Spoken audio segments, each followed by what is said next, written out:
Buenas tardes, bienvenidos a la primera jornada del seminario Teoría y Práctica del Liberalismo Económico, cuyo subtítulo es La tradición liberal conservadora en Argentina.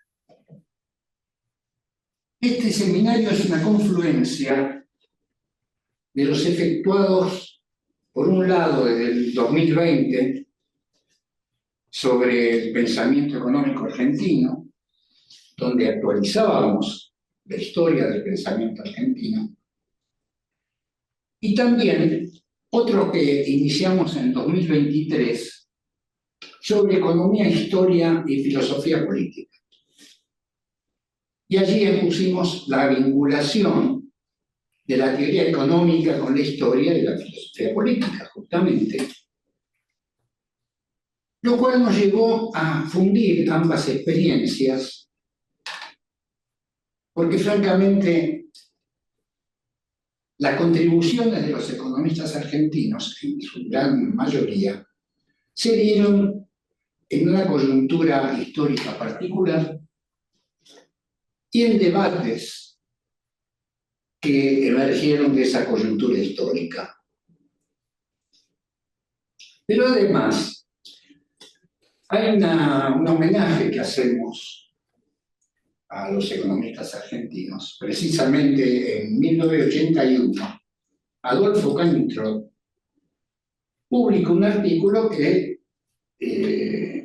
cuyo título era Teoría y Práctica del Liberalismo. Por supuesto, económico, ¿cierto? Política antiinflacionaria y apertura económica en Argentina 76-81. O sea, en esa coyuntura, en esa experiencia, Canitro había desarrollado un artículo en donde expresamente él analizaba en uno de sus acápites los efectos de la política económica y su relación con la concepción ideológica del funcionamiento social. Es decir, perfectamente encajada en nuestro proyecto.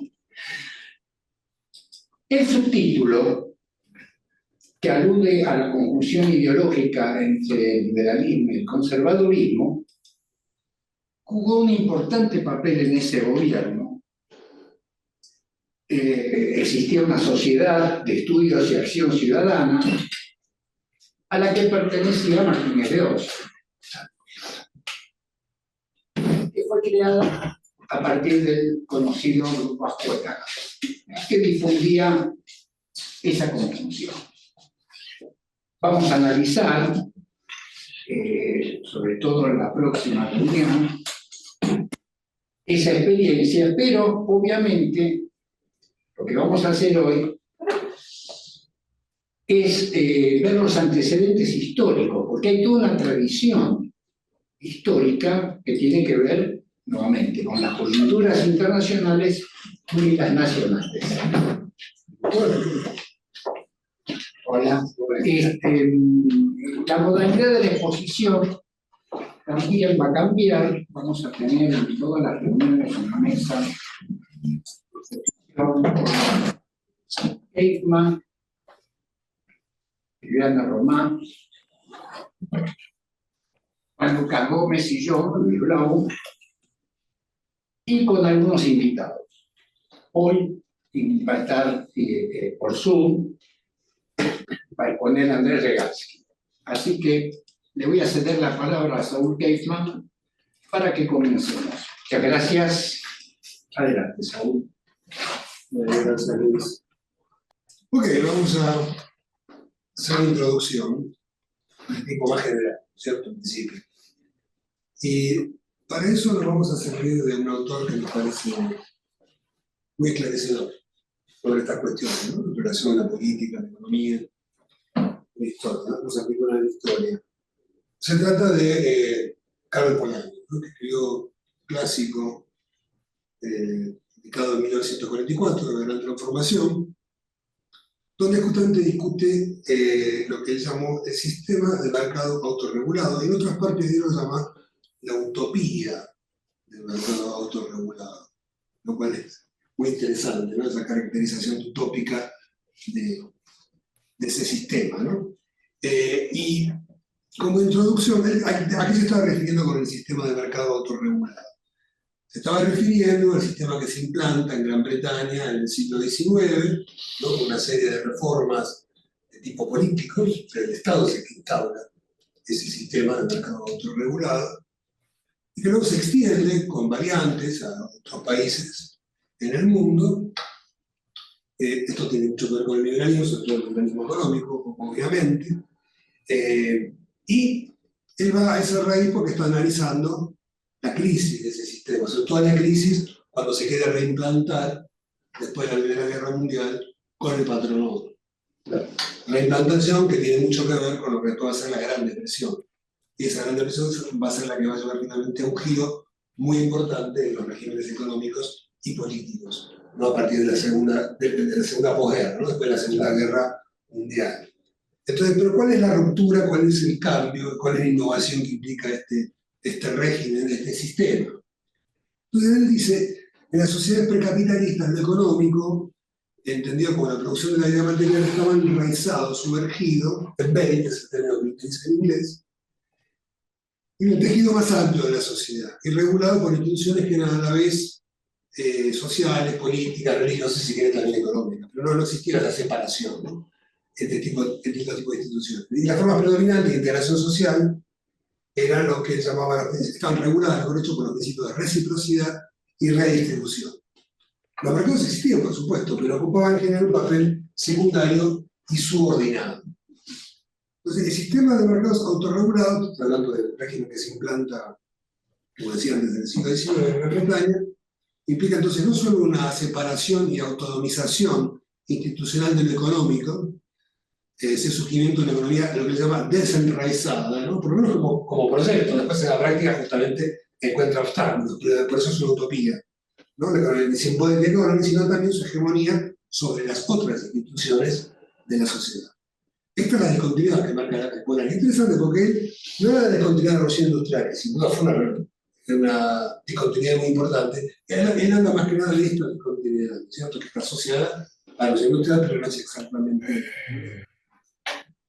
¿Cuáles fueron las condiciones de surgimiento de este sistema de mercado autorregulado? Porque él plantea esto exige una mercantilización creciente de la sociedad que culmina con lo que él llama las mercancías ficticias, la creación de las mercancías ficticias. ¿Cuáles son las mercancías ficticias? Es el trabajo, la naturaleza y el dinero. ¿Por qué las llama ficticias? ¿Acaso no hay mercado de...? Existe, obviamente hay mercado de trabajo, hay mercado de dinero y hay mercado de productos agrícolas o que tiene que ver con la naturaleza.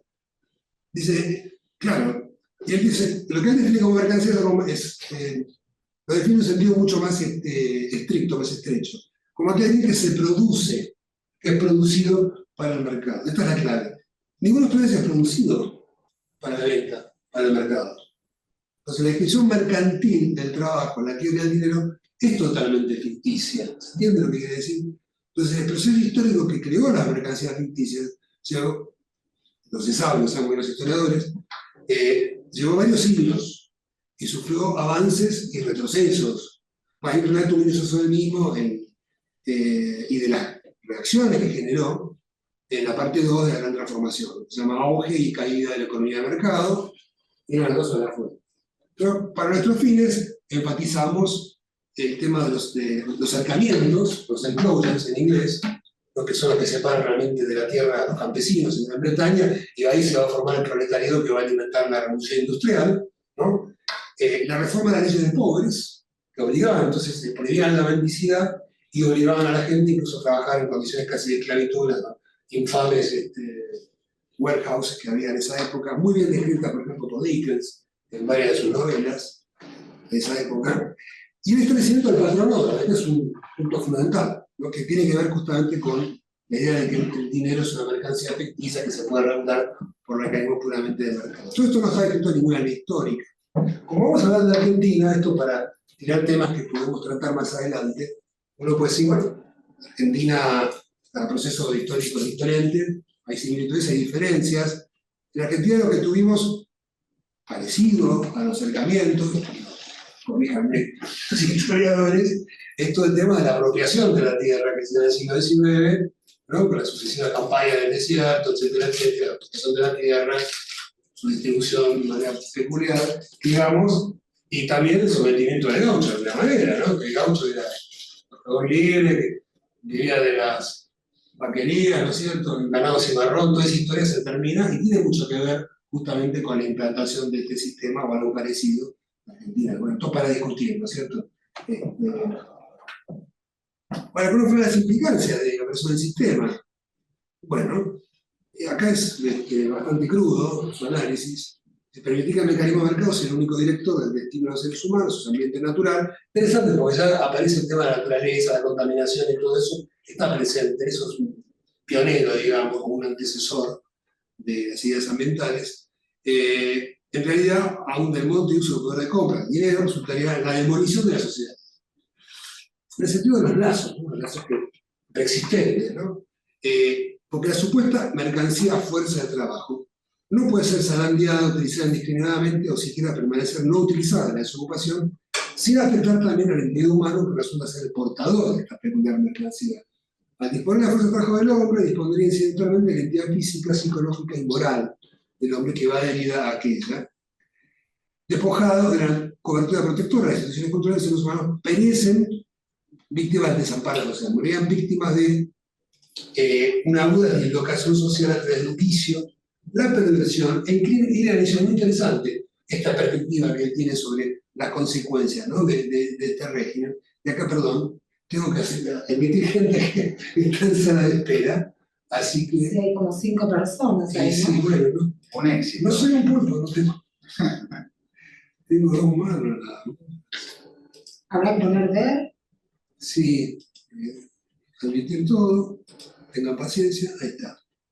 Listo, muy bien. Retomemos el PowerPoint. ¿Dónde está? Bueno. Ok. Decía, bueno, la naturaleza se había reducido a sus elementos, se transformarían los barrios y paisajes, se contaminarían los ríos, se pondría en peligro la seguridad militar, se tendría capacidad de producir alimentos y más. Finalmente, la limitación del mercado, el poder adquisitivo, o sea, el dinero, otro no, liquidaría periódicamente las empresas, puesto que las penurias y exceso de dinero probarían ser tan desastrosas como los negocios, para los negocios como las inundaciones y sequías en la sociedad primitiva.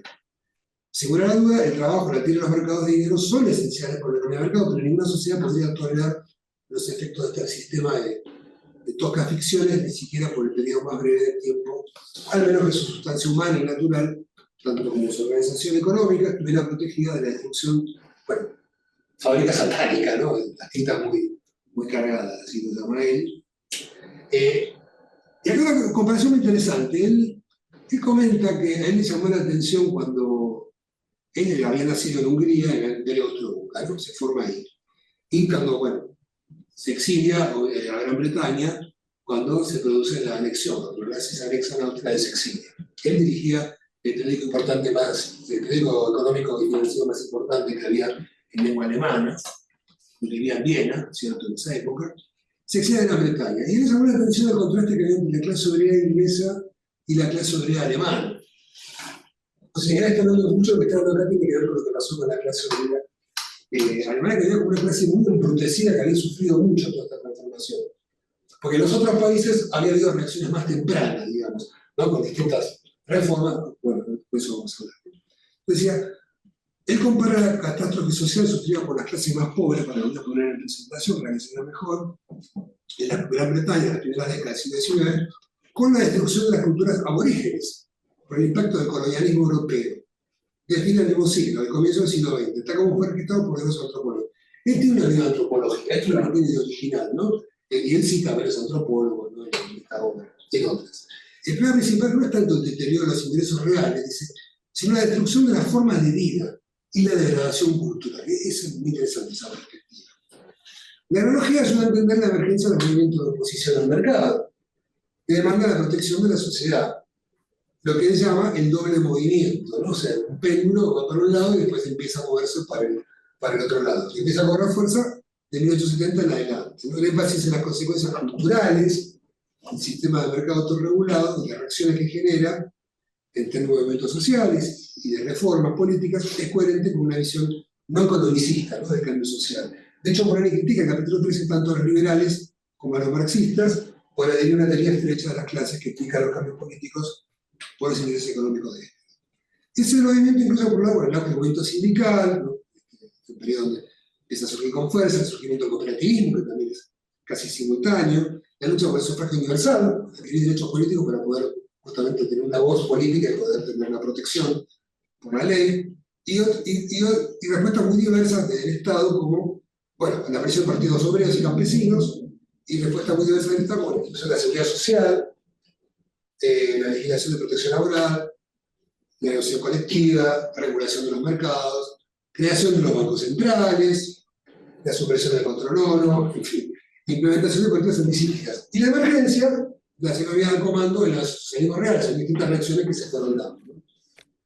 En una obra posterior, en Trade and Markets y Digital Empires, él plantea que ha existido históricamente tres formas de integración de la sociedad: reciprocidad, redistribución e intercambio. Y él plantea la reciprocidad predominado en las sociedades más llamadas primitivas, estudiadas por los antropólogos, caracterizadas por relaciones simétricas, ¿no?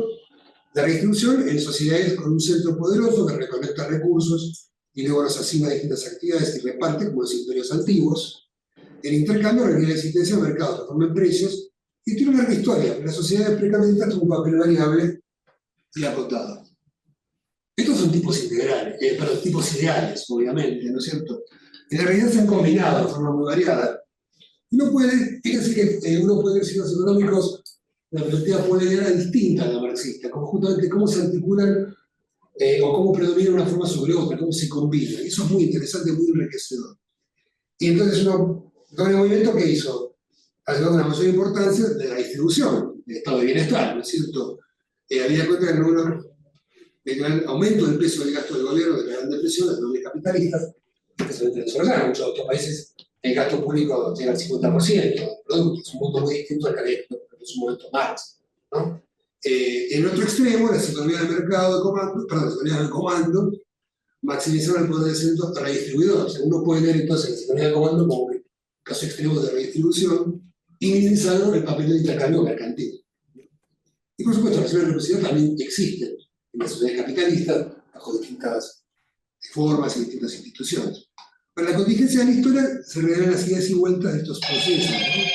La caída del muro de Berlín, el subsecuente auge del neoliberalismo, entonces el péndulo va para un lado otra vez, culminó en la crisis financiera global del 2008, después tenés la pandemia, ¿no? La respuesta populista de distintos signos que sucedieron, uno por el lado de la xenofobia, otro por el lado de los del gasto, y la encrucijada actual de la pandemia con el creciente tipo fiscal, con el resurgimiento de la inflación, ¿no?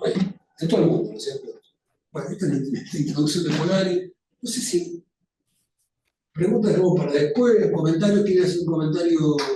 Yo creo que le dejemos para después, sí, así le damos. Pero si historiadores quieren decir algo sobre esto, no. Pues ya estamos medio. Ya estamos con el 15 tiempo. minutos. Me parece que no estamos jugados con el tiempo. Estamos jugados con el tiempo. Sí. Sí. No tenemos mucho.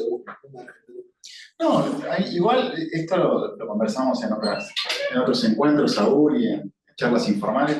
¿Cuál es? Interesante tratar de pensar el caso argentino a partir de Exactamente. hay que ver, digamos, cuánto se ajusta y cuánto no, pero digamos, hay como un elemento que siempre llama la atención, bueno, en las clases lo pone siempre, ¿no? Que llama la atención primero que el capitalismo en nuestro país es un fenómeno importado. Los procesos que desembocan en la industrialización, el inicio de la economía de mercado, no suceden en esta región. Y entonces pensar cómo fue ese fenómeno general de importación de este sistema, eso me parece que es realmente potente. Pues mira, yo lo que quiero agregar rápidamente, pero para cerrar un poco y darle la palabra a ustedes, es que para mí hay dos elementos que pone Polanyi sobre la mesa y que nos van a acompañar hasta el final para mí. Uno es que el sistema autorregulado es puesto por el Estado. Es paradojal. Lo dejamos ahí. Después lo vamos a analizar, ¿no? Autorregulado, pero no autoinstitucionalizado, digamos. No sé si me salió bien. Pues eso va en contra de la idea de orden espontáneo, ¿no? Claro, no hay orden espontáneo, hay espontaneidad.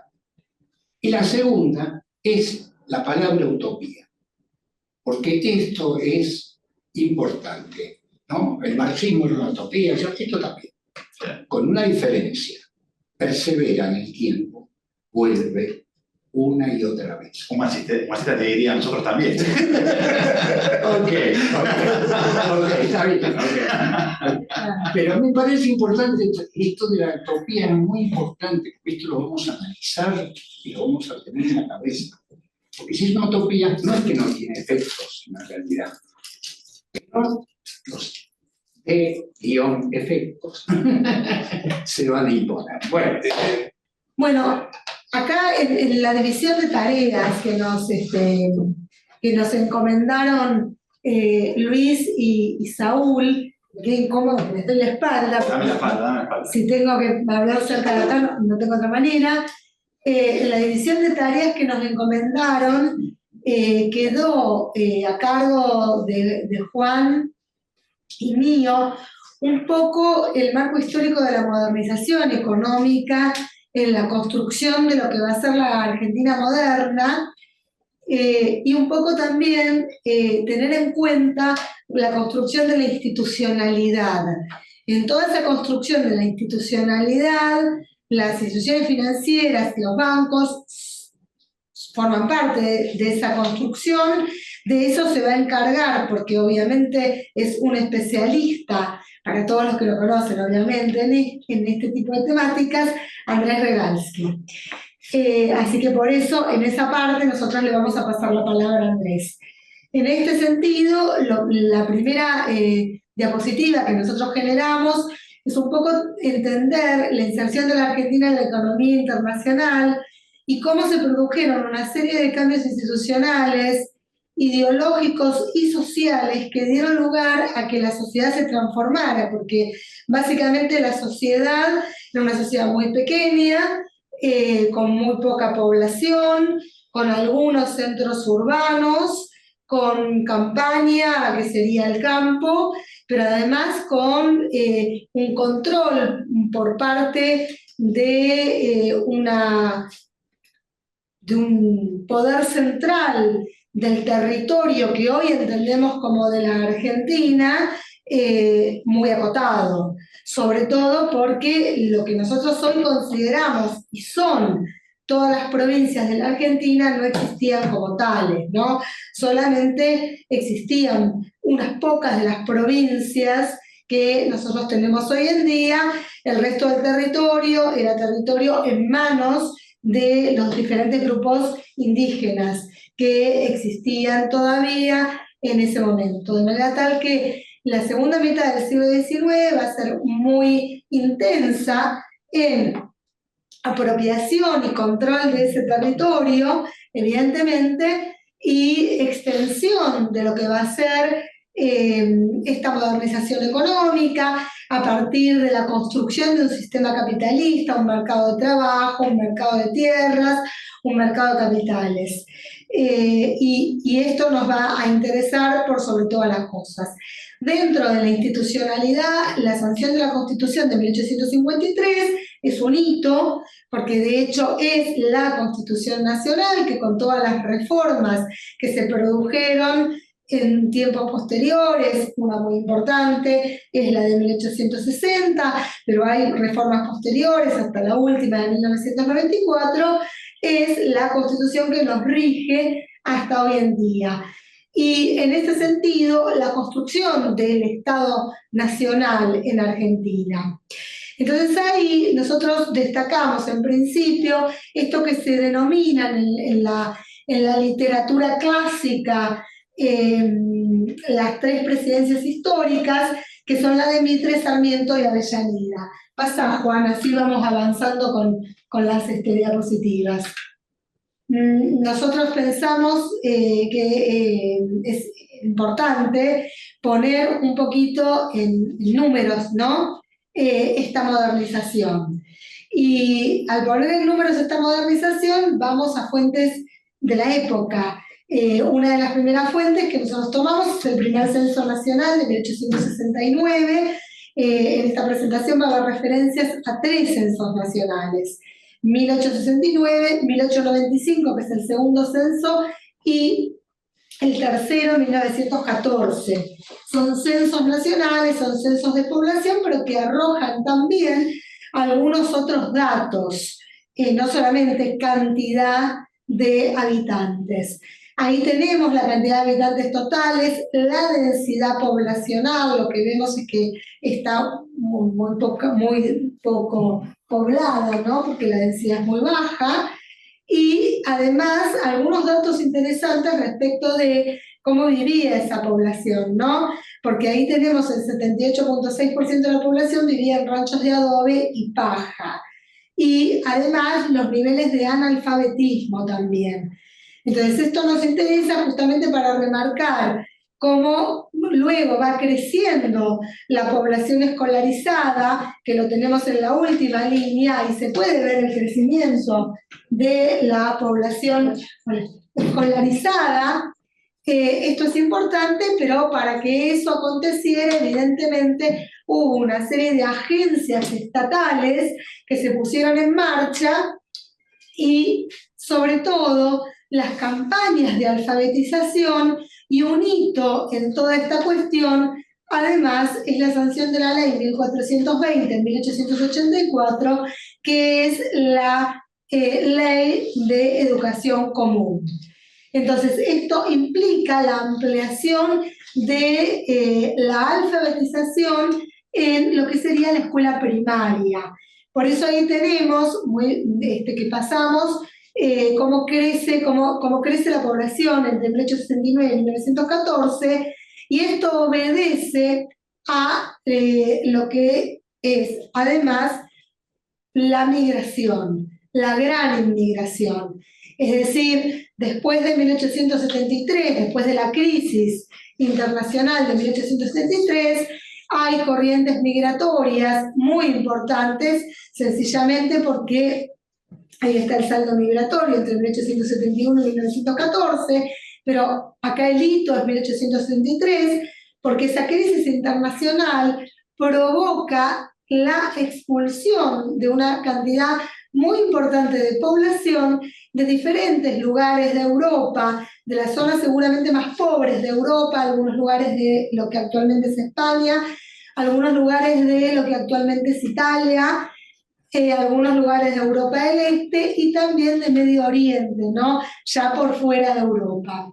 Entonces, ahí nos interesa remarcar que esta sociedad va cambiando también en función del impacto migratorio. Y ese impacto migratorio es lo que también va a permitir este proceso de modernización. Es decir, la modernización surge no solamente de quienes controlan el Estado Nacional y todas las agencias e instituciones que crea ese Estado Nacional, sino también de estas corrientes migratorias que ingresan a la Argentina con toda una serie de costumbres. Pero luego las campañas de alfabetización van a ser muy importantes también, porque se utiliza el elemento escuela para precisamente homogeneizar a la sociedad. Es un elemento de homogeneización muy importante. Ahí tenemos también el origen que yo lo mencioné antes, el origen de la inmigración. Entonces ahí lo que podemos ver es el punto de llegada. Es decir, esta población es atraída sobre todo por los centros urbanos. Entonces va a haber una concentración en centros urbanos, mayoritariamente, pero no exclusivamente, en la región pampeana. Buenos Aires va a crecer muchísimo en población, con una generación de servicios urbanos que no va a crecer tan rápidamente como crezca la población, por otro lado, y esto va a provocar niveles de hacinamiento bastante importantes. Eso también forma parte de lo que llamamos modernización. Y ahí lo que tenemos en la próxima, en esta que estamos viendo, diapositiva, es algunos elementos que nos resultaron importantes considerar respecto de las instituciones que se crean y que van a ser instituciones y asociaciones no desde el Estado, sino desde los empresarios, la sociedad civil, los trabajadores. Por eso tenemos la Bolsa de Comercio de Buenos Aires, la Sociedad Rural Argentina, ahí están. La Bolsa es de 1854, la Sociedad Rural Argentina de 1866, la Unión Industrial Argentina, no es que hubiera muchísimas industrias, pero sí había una Unión Industrial en Argentina, y ahí, bueno, forma parte del debate ver desde cuándo hay industria en Argentina, el desarrollo industrial, cuándo, ¿no? Y dónde. Las asociaciones mutuales étnicas también aparecían ahí, los gremios primero por oficio, y las centrales, después las centrales obreras y las federaciones, la FORA, Federación Obrera Regional Argentina, la Unión General de Trabajadores y la Federación Agraria Argentina en 1912, son algunos elementos que hacen a cómo se va organizando la sociedad. Y acá la otra cuestión de panorama general tiene que ver con estos elementos más económicos, que los digo rápidamente porque esto en general se sabe, que había en una primera instancia una ganadería de baja calidad, luego se va refinando el ganado, insuficiente cultivo de cereales para abastecer al mercado interno, luego esto se va a revertir también, porque se van a incorporar campos al sistema de cultivos, se va esta consideración de lo que va a ser la expansión de la estancia mixta, el desplazamiento del ganado ovino hacia el sur y por lo tanto el ganado vacuno en la zona más fértil, que se combina bien con los cultivos, ¿no? Donde hay ovejas, los cultivos en general no se combinan por cómo arrancan, temas de alimentación. No, pero además cómo se alimentan. Tiene que ver con que erosionan la tierra, no sirve. Exactamente. Entonces, eso no va. Y los mercados de destino, que fueron las economías europeas, la División Internacional del Trabajo, y en este sentido la dotación de factores, tierra, mano de obra y capital. Pasamos a la siguiente. En este sentido aparece esta idea de la inserción del país en el mercado internacional como proveedor de bienes primarios agrícolas y ganaderos de zonas templadas, que es básicamente el ciclo de las carnes y los cereales. Hay elementos de modernización, la modificación de la estructura productiva, el surgimiento de nuevas actividades económicas y decaen otras más tradicionales. La región pampeana va a ser muy importante en el desarrollo ganadero, pero también en la actividad cerealera y en el mejoramiento de los forrajes. El desarrollo de la infraestructura de transportes, tanto fluvial como ferrocarriles, de los transportes también sabe mucho Regalsky. Y el establecimiento de manufacturas de pequeño y mediano porte para abastecimiento del mercado interno, también nos interesó incluirlo, y entre las nuevas actividades, con participación muy importante por parte de los inmigrantes, como trabajadores, como fuerza de trabajo, pero también la inmigración trajo empresarios que van a insertarse en determinadas actividades. La expansión de la frontera agropecuaria, en esto tiene mucho que ver la campaña contra los indios de 1879, ¿no?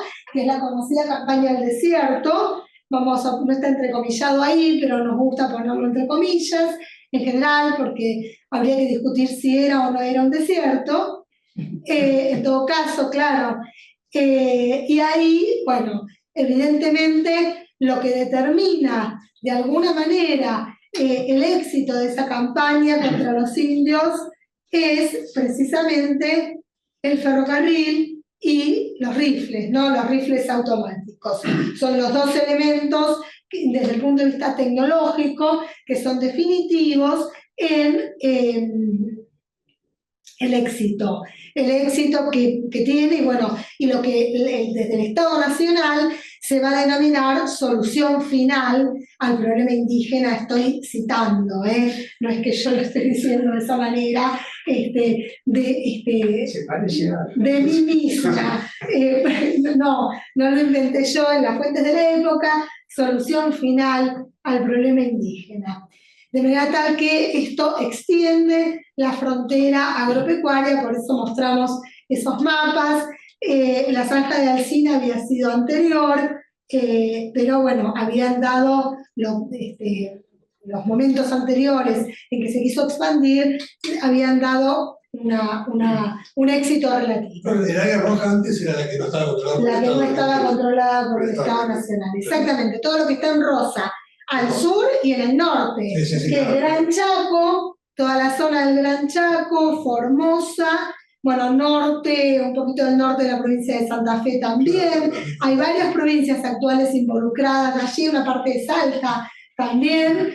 Son los territorios nacionales que después Perón hace provincia. Exactamente, esos van a ser todos territorios nacionales que más tarde van a provincializarse. Sí, efectivamente.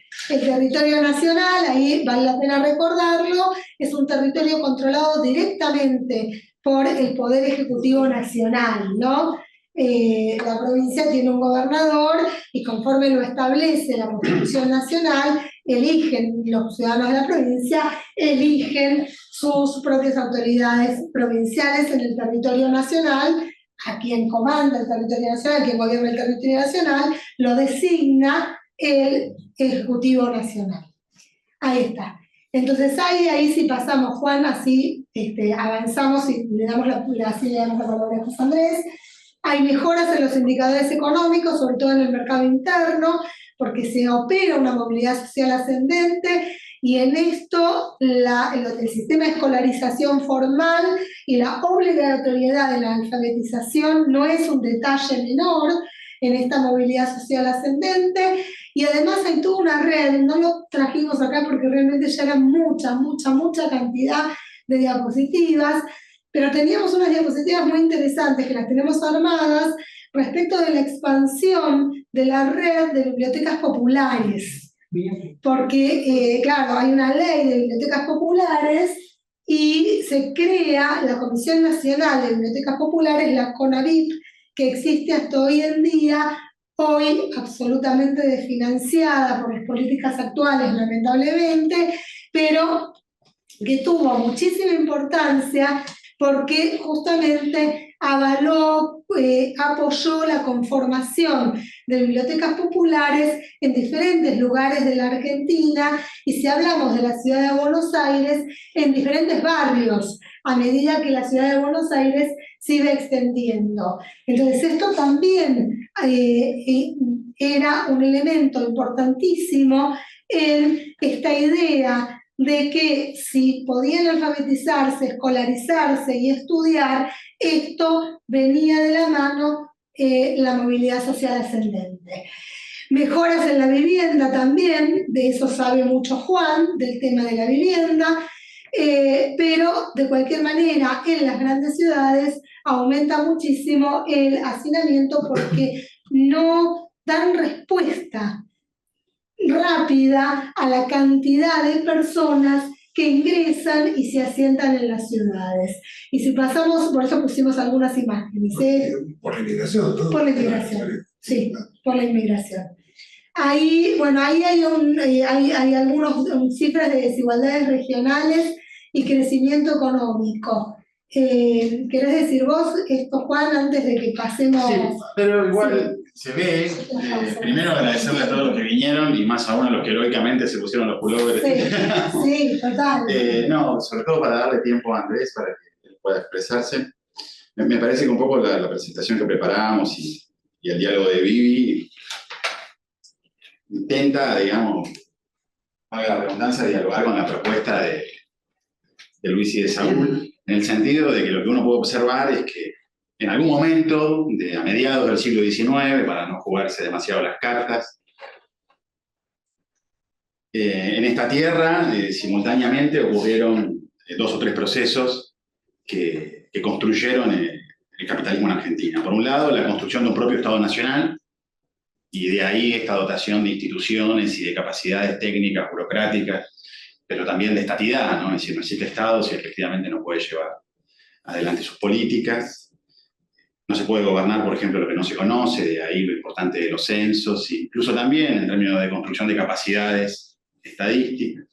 Pero en todo caso, la construcción de ese Estado se da simultáneamente con, depende de la perspectiva historiográfica, el inicio, la consolidación de las relaciones económicas capitalistas, de ahí, digamos, las dificultades de la construcción del mercado de mano de obra, de tierra y de capital, y de ahí el valor de la inmigración, de la construcción de los mercados de tierras en el doble sentido de la constitución de los dominios, de los títulos, pero también de lo que conversaban Saúl y Viviana, en términos, por ejemplo, de la incorporación de tierra a través de prácticas violentas. Y bueno, por otra parte también de capital, la historia más conocida respecto a las inversiones extranjeras, típicamente británicas, en menor medida francesas y de otros países. Todo esto da como resultado, finalmente, una economía que crece y crece mucho, de ahí la fantasía de que la Argentina alguna vez fue la economía más rica del mundo. Eso no quiero romperles el corazón, es falso de toda falsedad, como que existe una moneda de 8,25. Sin embargo, es cierto que la Argentina crece a un ritmo en el último cuarto del siglo XIX bastante acelerado. Pero estaba ante la mano. Estaba ante la mano. Era un país, digamos, de crecimiento acelerado y que el resultado final para el 14 era envidiable para otras economías, digamos. Después, viste, más eso... No, más rico nunca fue. Claro. Estaba ante la mano.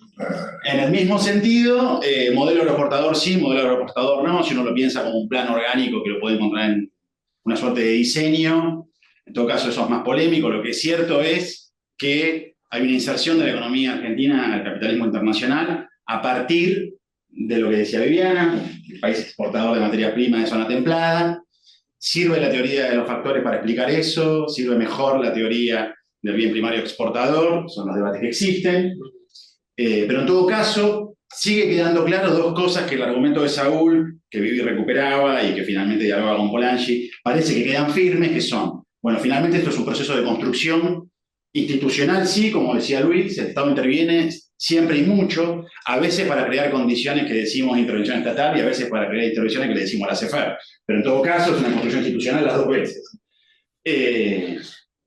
Y por otra parte, digamos, la construcción de estos 3 mercados, lo que hablaba de Saúl, recuperando a Polanyi, también son un fenómeno de construcción institucional en la que el Estado argentino tiene mucha participación. A veces ese Estado tiene forma provincial, a veces el Estado tiene forma nacional, a veces ese Estado tiene situaciones más conflictivas o no, estamos tratando de resumir casi 70 años en 5 minutos, pero en todo caso se ve esa participación, las marchas y contramarchas, y también, yo no sé si doble movimiento, pero al final del siglo XIX mostraba Vivi, no lo sé en el sentido de que podemos discutir, pero al final del siglo XIX surge, por ejemplo, el Partido Socialista en 1896, la Cooperativa del Hogar Obrero en 1905, bueno, los sindicatos que Viviana mostraba recién, y esto da por resultado... El radicalismo también. El radicalismo, si uno quiere, también. Y esto da por resultado un fenómeno interesante, que por ahí por eso Saúl también decía... El 1891, ¿no? Producto de 1890, 26 de julio, la Revolución del Parque, y luego, como Unión Cívica Radical, 1891, sí. Y eso da como resultado, entre otras montones de cosas, una economía que decía que crece un montón, que es muy urbana. Hacia finales de 1914, la Argentina es, Buenos Aires es, no la Argentina, Buenos Aires es la ciudad de habla hispana más grande del mundo, una de las más grandes del hemisferio occidental, es más grande que Lisboa, es más grande que Madrid, es realmente una ciudad en términos demográficos muy importante. ¿Cuándo? 1914.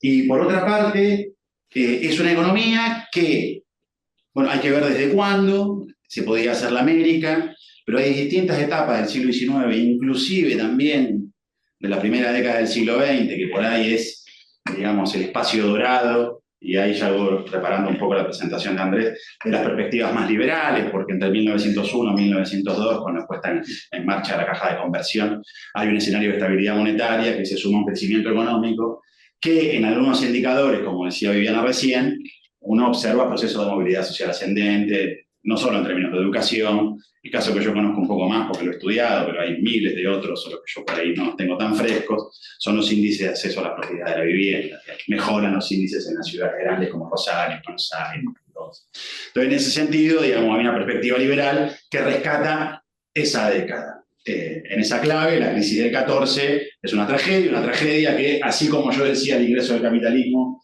no es autóctona, esa tragedia tampoco es local, pero en todo caso disloca las condiciones que en algunos casos, en algunas perspectivas añoran, para otras, entre el 14 y el 18, se generó un espacio de posibilidad coyuntural para que la Argentina tuviera un crecimiento industrial que fue desaprovechado, de ahí la tesis de Gran Demora, y varias cosas más. Pero en todo caso, otra cuestión bien importante, de la que Andrés habló un montón, y ahí te doy la palabra a Andrés, es, decíamos mano de obra, decíamos tierra, pero también capital. La construcción del mercado financiero es un fenómeno bien interesante de la Argentina y del mercado mundial a finales del siglo XIX, sobre el que Andrés Regalsky es un experto, del cual aprendí casi todo lo que sé, así que más vale que hable de él. Ahí está. Ahí, Bueno. con esta diapositiva te damos el pie, Andrés. Bueno, muchas gracias y la verdad que demasiada propaganda para mí, así que es un tema que me preocupa que crea excesivas expectativas en el público a partir de lo que ustedes han dicho. Y bueno, creo que han presentado los parámetros generales de la economía y la población y todo el contexto general de la Argentina en el siglo XIX. Y supuestamente, bueno, yo tendría que hablar de un poco del contexto, o continuar un poco, coronar con el contexto en el plano monetario financiero y un poco de las ideas también, ¿no? Porque da la impresión de que el siglo XIX fue, como decía Juan, el paraíso perdido, o los últimos años del XIX, y el imperio de una economía liberal con un pensamiento o con un consenso en torno a eso y demás, ¿no? Y nuevamente planteándonos el tema del momento dorado de 1900 a 1914. En realidad, bueno, se trata de tan solo, en realidad, 11 años, ¿no? Desde fines de 1902, que es cuando la caja de conversión logra empezar a funcionar verdaderamente, hasta 1913, cuando empieza a hacer agua y a los pocos meses, bueno, se decide suspender su funcionamiento aprovechando el estallido de la guerra, pero ya estaba haciendo agua desde un tiempo antes, ¿no? Esos son los 11 años corridos que en un país que está bien, que tiene una vida institucional no muy larga, igualmente es un suspiro, ¿no? Entonces uno se preguntaría si ese es simplemente un momento especial o fue realmente, eh, digamos, la constelación adecuada de todos los factores. Y en realidad lo que ocurrió en la Argentina, como recién se mostró, era que era un país en construcción, y cuando se habla de los indicadores económicos, finalmente se está hablando de un país con bajísima población, con praderas fértiles casi sin explotar, y donde cada inyección de capital, cada inversión que se pudiera realizar, implicaba un resultado absolutamente positivo, ¿no? Es decir, uno diría que no hay rendimientos crecientes, si uno lo pondría en términos económicos, durante casi todo el periodo, ¿no? Y desde el punto de vista de las políticas públicas, de las políticas monetarias, yo estaba pensando que quizá la frase que mejor rotula todo este periodo hasta 1914, y uno podría decir hasta 1930 o más, es el título que Fernando Rocchi le puso a uno de sus hermosos artículos, El imperio del pragmatismo. En definitiva, hubo una situación, Pragmatismo. pragmatismo, ¿no? Es decir, la oscilación entre una doctrina liberal que todos consideraban que era la válida, que, bueno, de hecho, de alguna manera se había mamado de la independencia, con la declaración de los hacendados de Mariano Moreno, con las ideas fisiocráticas de Manuel Belgrano, que no era lo mismo, pero que implicaban la entrada de nociones de liberalismo por ambos lados.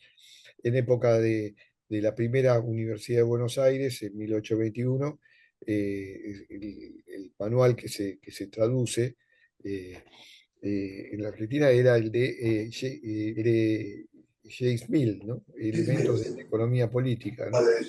Y, traducido como Santiago Mill, por su homónimo Santiago Wilde, que supongo que sería el padre de don Eduardo, que fue en ese momento el introductor de esta literatura. Ahora, lo interesante es que después, en la segunda mitad del siglo XIX, un poco, bueno, la experiencia de la universidad es bastante, eh, digamos, breve, viene acompañada de una modernización estatal en ese momento en el marco de la provincia de Buenos Aires, ¿no? Ya 1821, separada o sea, sin Estado central, viene acompañado de una modernización fiscal y monetaria que implica la creación del papel moneda, ¿no? Entre otras de las cosas, que en realidad es el billete de banco, en principio convertible, y después transformado en papel moneda inconvertible, ¿no? Pero que funcionaba durante todo ese periodo exclusivamente en, en la jurisdicción que manejaba el Estado provincial, o sea, hasta el Arroyo del Medio y no más allá, ¿no? El resto del país seguía funcionando con monedas metálicas, generalmente de baja ley, herederas de la moneda de plata que se imprimía en Potosí, y en cierto modo, por ese motivo, el peso boliviano era la unidad de cuenta en todo el interior del país, en todo el país salvo Buenos Aires, ¿no? Pero peso boliviano que había cambiado de valor durante muchos años y con los sucesivos gobiernos que la hermana república había tenido, y que por lo tanto tenían distintas cotizaciones y era un despelote total, ¿no? No, esto simplemente para hablar de que en realidad, antes de hablar de patrón oro y de otras cosas, hay que pensar, bueno, hay un ordenamiento monetario que está abriéndose paso a los ponchazos, lo mismo que el ordenamiento de las finanzas públicas, que va a depender de los ingresos aduaneros, y por lo tanto va a ser únicamente accesible a Buenos Aires durante bastante tiempo, ¿no? Pero bueno, digamos, si sigo con el plano monetario, uno diría que el punto de quiebre es la unificación monetaria de 1881, cuando luego del triunfo de Roca se decide adoptar una ley, digamos, diseñada eh, por Juan José Romero, el ministro de Hacienda, abogado y también un hombre vinculado a la Casa Tornquist, que, que en realidad lo que hace también es un poco mostrando el clima de época. Se habla de patrón oro, en realidad era patrón bimetálico, patrón oro-plata. El patrón oro se termina por definir justamente en los años 80, ¿no? Es decir, es cuando los principales países terminan de desconectarse, desligarse del patrón plata, que hasta ese momento solo lo habían hecho Inglaterra, y bueno, y Estados Unidos en realidad tenía el patrón plata durante bastante tiempo, y es en ese periodo, junto con Alemania, que pasan al patrón oro. Francia tenía un patrón plata por las dudas, o sea, el Banco de Francia podía responder en metálico, en oro, pero tenía la cláusula de que podía hacerlo eventualmente en patrón plata. Y todo estaba bien mientras la paridad entre ambos metales estaba estable, pero cuando empieza a depreciarse la plata, después de la mitad del siglo XIX, el tema se complica, y por eso también los partidarios de una política monetaria más, digamos, laxa, eh, abogaban por la continuidad del patrón plata. En los años 90 en Estados Unidos el Partido Populista o People's Party, es decir, tenía como consigna retorno al patrón plata para la voz de los agricultores norteamericanos, ¿no? Pero bueno, más allá de eso, la unificación monetaria también es un tema que dispuesto por la ley, en realidad se hizo factible, como señalaba antes Viviana, por la creación de una red ferroviaria que estaba unificando por primera vez el mercado interno y la circulación. eh, eh, y, e igualmente lleva toda la década, ¿no? Es decir, durante, recién con la enorme emisión monetaria de la ley de bancos garantidos que se hace a fines de los años 80, se puede decir que con ese empapelamiento de billetes, el interior, digamos, deja de usar las monedas metálicas supuestamente prohibidas que hasta ese momento venían funcionando. Y bueno, y respecto de los regímenes monetarios y bancarios, de ese periodo también es interesante. Primero, el primer banco que se crea es un banco, eh, digamos, bueno, en la época rivadaviana era un banco privado con concesión, con privilegio estatal, ¿no? A semejanza de Europa, donde era el privilegio real, el que se le daba a los bancos, como el de Inglaterra o el de Francia. Pero luego cuando se recrea, ya en tiempos de los años 50, se lo recrea como Banco de Estado. O sea, en tiempos ese banco pasó por varias vicisitudes, quedó convertido en una casa de moneda bajo, digamos, el gobierno de Rosas y dependiendo del gobierno, y bueno, y esa casa de moneda se vuelve a convertir paulatinamente en banco y se transforma en el Banco Provincia de Buenos Aires, que era un banco completamente estatal, ¿no? Esa es la primera anomalía, porque en realidad, digamos, si uno lo piensa desde la doctrina liberal, el sistema bancario debería ser privado y acomodarse a las leyes del mercado y la oferta y la demanda. En verdad, el Banco Provincia tenía casi un monopolio porque no había bancos de semejante tamaño que pudieran lidiar con él y durante bastante tiempo tuvo ese disfrute de una exclusividad de facto, no jurídica, pero que no había, digamos, estaba en un mercado donde era el que definía todo por su tamaño, ¿no? Eh, Después, a fines de los... Bueno, hay varios intentos de crear lo que se llamó los bancos libres, ¿no? Que un poco estaría en la onda del mercado, de este pensamiento libertario. De todos modos, no había banco central, eso pongámosle claro, pero en realidad el Banco Provincia o la banca estatal en otro momento funcionó como una especie de banco central porque era el único que estaba, ¿no?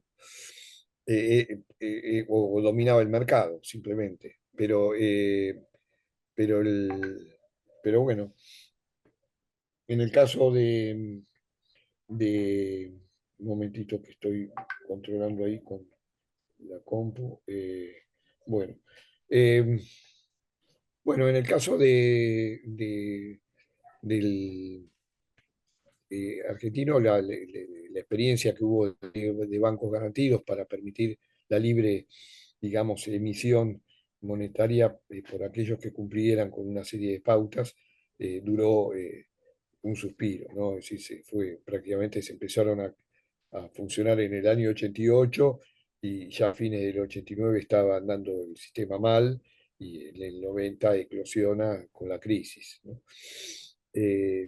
Y en realidad uno de los grandes temas que pone eso sobre el tapete, bueno, en parte, digamos, se lo asocia con cierta eh, intención por parte del gobierno juarista, que era un gobierno finalmente que respondía a una coalición de élites provinciales del interior bastante fuerte, era darle más aire a las provincias, que en teoría los bancos podían ser privados, pero en realidad fueron los gobiernos provinciales los que crearon esos bancos. Los crearon como bancos mixtos, pero bueno, finalmente la plata vino en empréstitos que los gobiernos provinciales tomaron.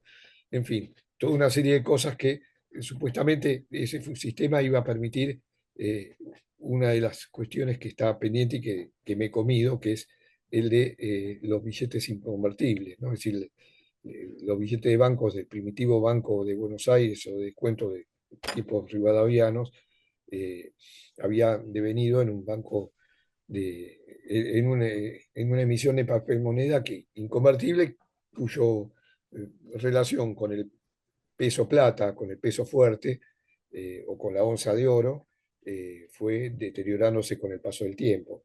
Y de 1 a 1 con el peso fuerte, había llegado a 25 a 1, más o menos en el momento que se hizo uno de los intentos de convertibilidad o de conversión, como se decía en la época, en el año 66. Pero cuando en el 81 se crea un nuevo signo monetario y se reforma el papel moneda, se dice, bueno, ahora creamos un papel moneda eh, eh, o un billete de valor equivalente al peso metálico, en este caso el peso oro, que era levemente distinto del peso fuerte. La Argentina siempre estuvo en la Unión Monetaria Latina y por lo tanto, digamos, el franco oro era el que definía en cierto modo el valor del peso y el peso era 5 francos oro, el peso oro, ¿no? Pero entonces el tema es bueno, esa unificación convertible duró un suspiro, duró 1 año y medio y enseguida se volvió a la inconversión, volvió a haber el tema del premio del oro y cuando Juárez-Elman dispone la sanción de ese régimen de bancos garantidos, la intención supuesta era este sistema va a permitir volver a la conversión y en realidad ocurre más bien lo opuesto, ¿no? Es decir, durante ese periodo aumenta la emisión, las cuentas, al principio, la entrada de metálico al principio es importante y se supone que esa era la expectativa de que esa entrada iba a permitir finalmente volver a la paridad, pero con la crisis del 90, más bien lo que ocurre es lo contrario, ¿no? Empieza a haber una salida de capitales y finalmente, que sumado al empapelamiento o a la enorme emisión monetaria, trae que el peso inconvertible se deprecia más, ¿no? Y pasa de tener un premio del 40-50% a tener el 80-90% y luego finalmente llega a una proporción de 4 a 1 en lo peor de la crisis del 90. Entonces, en realidad, por ahí pasa sobre todo la cosa, ¿no? Es decir, luego de esa experiencia se vuelve al sistema de un organismo único de emisión y se constituye la caja de conversión, que al principio no convierte nada, porque para convertir tendría que entrar oro, y en realidad la Argentina ha quedado en ese momento en una situación más bien de déficit de sus cuentas externas, y hay una deuda externa que entra en moratoria y se va pagando como se puede, y en realidad la caja de conversión, como les decía, recién a fines de 1902 está en condiciones de empezar a convertir. Previamente a eso, bueno, se decide por una nueva ley que la conversión no se va a hacer a la paridad 1 a 1 de 1881, sino que va a ser a la paridad que se había llegado en el momento que se sanciona esa ley en el año 99, que era 2,27 a 1. Una cifra extraña, pero que implicaba un poco el forcejeo entre los distintos sectores que decían, bueno, está más arriba, más abajo, bueno, se laudó con esa cifra. Mientras tanto, el sistema bancario había sido desposeído de sus atribuciones de emisión, que hasta ese momento la tenía solamente la banca pública nacional, el Banco Nacional, la banca pública provincial, el Gran Banco de la Provincia y los pequeños bancos provinciales, y pasa a ser monopolio de la caja de conversión. De todos modos, el sistema que funciona y que va a estar en boga cuando se instala, cuando se abre o se pone en práctica la nueva conversión, es un sistema en el cual otra institución, el Banco de la Nación, juega un papel importante, ¿no? El Banco de la Nación se creó como sustituto del Banco Nacional, que previamente había sido un banco que rivalizaba con el Banco Provincia, pero paradójicamente, a pesar de tener el respaldo el gobierno nacional, no llegaba a emular al Banco Provincia. El Banco Provincia queda en moratoria con la crisis del 90 y durante esos años el Banco de la Nación es el único banco de Estado que está ahí. Aún así, su tamaño al principio es bastante eh, limitado en magnitud de depósitos porque la desconfianza del público, la quiebra de los bancos oficiales llevó a una quiebra o una corrida de todo el sistema bancario y buena parte de los bancos privados también quebraron. El que, que salió más airoso fue el Banco de Londres y Río de la Plata, el principal banco inglés, y durante algún tiempo ese banco inglés tenía más depósitos que el Banco de la Nación, mayor volumen. Era un banco sumamente ortodoxo en el sentido de que, como decía de alguna manera las reglas del arte de la banca de Bailhaut, que era un escritor inglés de fines del 19, era, digamos, mantener altas reservas, ¿no? Y tener los créditos en el cortísimo plazo como para poder liquidarlos si hay algún tipo de corrida. Es decir, no era un sistema bancario, en todo caso, pensado más para la circulación, pero no para el crédito ni mucho menos para el fomento. El Banco Nación, pese a eso, eh, digamos, y basándose en que en principio fue constituido con sucursales en todas las provincias y empezó a tener un montón de sucursales en la provincia de Buenos Aires, en Santa Fe, Entre Ríos, Córdoba. eh, eh, digamos, se desplegó como un banco nacional, que el único banco que tenía sucursales en todo el país y que además fue constituyendo sucursales en todos los lugares donde el despliegue agropecuario de fines de los 90, de fines de los 80, 90 y 900, que fue la puesta en producción cerealera de la provincia de Buenos Aires, sumada a la que ya tenía Santa Fe y más Córdoba y luego La Pampa, digamos, trajo un auge enorme y al mismo tiempo, bueno, la creación de pueblos y de demandantes de instituciones para depositar eh, los ingresos, etcétera, ¿no?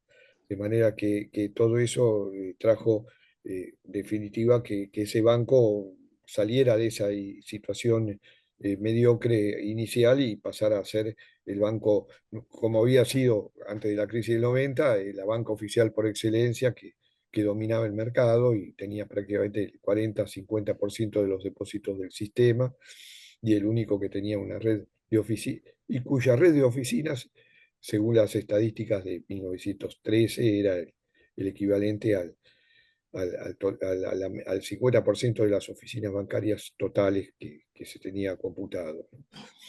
Eh, bueno, ese sistema, el Banco de la Nación de alguna manera lo sostiene en base a un fondo de conversión que se monetizaba en oro o en pesos según las variaciones y ayudaba a suavizar las fluctuaciones estacionales que en un país que dependía mucho de las cosechas era fundamental, ¿no? Había épocas de alta liquidez y otras épocas de escasez y el Banco de la Nación hacía una política anticíclica, ¿no? Y de alguna manera podemos decir eso, ¿no? Que hay una intervención estatal eh, importante para que ese sistema funcione. Y es un sistema con una economía relativamente abierta, como Fernando Rocchi decía, no tanto, y con bastante pragmatismo, pero con una presencia y un activismo estatal importante para que eso funcionara. Luego del 14, el sistema se va a readecuar a un escenario internacional de alta volatilidad y algunas de las características señaladas van a incrementarse notablemente, ¿no? Hasta llegar a la crisis del 30, donde bueno, se produce un poco el barajar y dar de nuevo. Eso es un poco el panorama. Y lo que quería decir en términos doctrinarios es que, y de historia de las ideas, que lo que siempre me llamó la atención de ese periodo, cuando yo estudiaba para mi tesis, que era sobre los capitales franceses, me sorprendía la cantidad de bibliografía francesa que se mantenía en los distintos repositorios, facultades de Derecho, económicas, el Ministerio de Hacienda, etcétera. Varios se perdieron o se arruinaron porque los tenían en depósitos sujetos a la humedad, pero lo que interesaba era esa francofilia que había, en cierto modo, en nuestras élites ilustradas, y que se reflejaba también que la literatura económica, pese a que claramente, digamos, Inglaterra y Estados Unidos, pero Inglaterra sobre todo, estaba a la vanguardia del pensamiento económico del periodo, lo que se leían eran sobre todo autores franceses, ¿no? Que eran sobre todo divulgadores, ¿no? Y muy poco de ellos, digamos, accediendo al sistema algebraico, digamos, de las curvas de oferta y demanda y demás, ¿no? Y esos son de las autoridades veneradas, y ahí empiezan a aparecer ya a fines del siglo XIX algunas voces disonantes, hay un tal, digamos, así como The Economist era el gran diario económico inglés, estaba el Economist francés, que también, cuya colección también se conservaba, eh, y aparece un economista europeo que propugna, a diferencia del francés, eh, una cierta defensa del proteccionismo, ¿no? Eh, y bueno, eso, además de eso, bueno, tenemos el modelo alemán, ¿no? Y ya es sabido cómo con la ley de Avellaneda en 1876, digamos, surge a la luz una, un debate público donde se ponen en juego las ideas proteccionistas de la escuela alemana, de Franz Liszt y otros, y hay un, un autor, Vicente Fidel López, que es el entendido en finanzas, que pilotea a todo un grupo de políticos en ese momento jóvenes del autonomismo y que defienden esta idea de que, bueno, sí, hay que subir los aranceles en este momento por el problema financiero y para pagar la deuda, pero además hay que proteger a la industria, aunque en realidad no era claro de qué hablaban con la con el término industria, y que para eso, digamos, el modelo alemán era sin duda el modelo a seguir, ¿no? Eso, Fernando Rocchi también muestra que no desapareció con digamos, con la salida de la crisis, sino que en los años 80 estuvo latente y en los 90 con la crisis, con la nueva crisis vuelve a la palestra, ¿no? Y como los debates parlamentarios que él estudia, hay siempre un bando proteccionista y que está hablando de industrias nacientes, a veces de provincias que no tienen industrias, pero de alguna manera está planteando que el proteccionismo había llegado para eh, quedarse y que, digamos, el liberalismo económico, entendido en el sentido del laissez-faire y libre cambio, distaba de gozar de la aceptación. Y sobre todo, la idea del pragmatismo, ¿no? Es decir, las autoridades veían que había que hacer algo distinto y bueno, no ir para el otro lado, pero tampoco para ese, porque la realidad no daba. Entonces, con el tema de atender la deuda externa, de tener recursos fiscales y demás,